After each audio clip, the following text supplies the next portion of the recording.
জন্মের পর প্রথম আমাকে দেখেই মানুষের মুখ থেকে বেরিয়েছিল, এ মা মেয়ে তো কালো হয়েছে। কেউ কেউ আবার মুখের ওপর না বললেও মনে মনে ভেবে নিয়েছিল। আর একটু বড় হলে রাস্তাঘাটে আর বাড়িতে আসলে বাবা মাকে আমার সামনেই বলা হতো, আপনি ফর্সা, বৌদি ফর্সা, এই মেয়ে হয়েছে কোথা থেকে কালো।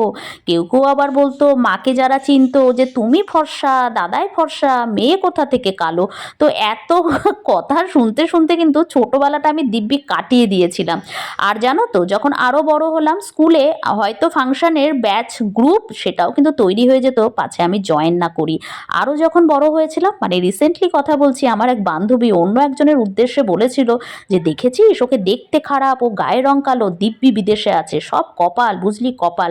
তো সেটাও না আমাকে উদ্দেশ্য করেই বলেছিল, এটা আমি বেশ হাড়ে হাড়ে টের পাই।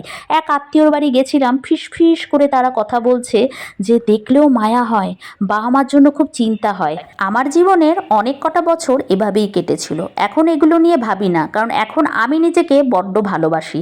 যখন খুব ছোট ছিলে তখন তোমাদের আঘাতগুলো আমার মনে নেই, কিন্তু অ আ ক খ পড়া যবে থেকে শুরু করেছিলাম, কে কী বলেছিলে প্রত্যেকটা মানুষের কথা আমার এখনও মনে রয়েছে।